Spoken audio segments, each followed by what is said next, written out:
Will we see CM Punk in the WWE in 2023? Survivor Series in Chicago, we are going to see CM Punk.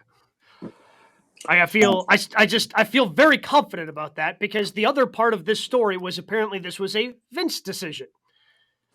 I'm not sure Vince is long for this TKO Endeavor world after he was thrown under the bus for their stock price today. Oh boy. I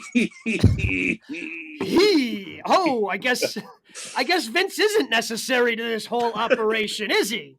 Like, and if once Vince is out, like, people from the outside of the professional wrestling world seem to love CM Punk because, as discussed earlier, yeah, is Adam Copeland the ratings driver that CM Punk was?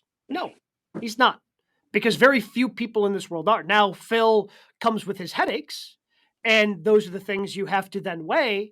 But, I mean, Fox wanted WWE to hire back CM Punk not that long ago.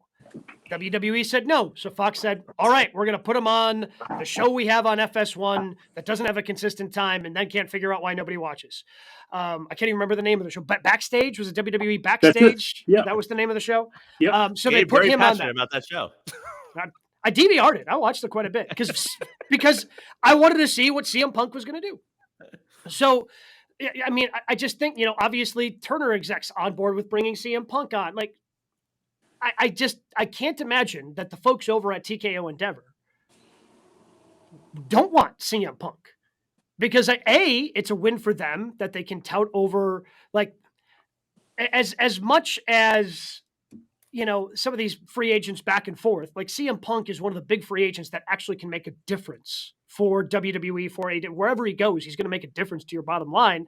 Like, and if your stock price is struggling right now and not where it wants to be, like, you can pop some good numbers on television if you sign CM Punk. So I still think we see CM Punk at Survivor Series in Chicago in November.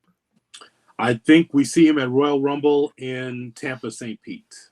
Okay, so not 23, so we see it next year. Yeah, I don't think we see him this year. A no means no.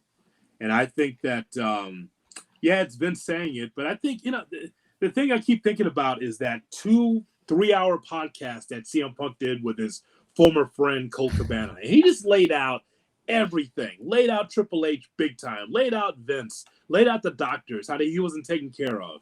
Bitching and moaning about the WWE. Now, we know it's wrestling, guys, because you never say never. But just the idea, like, he goes to WWE and then he's there with his pipe bomb, maybe. And I look at that roster and I go, okay, so who's he going to match up against? And in WWE stock price and the money they're making, they don't need a CM Punk.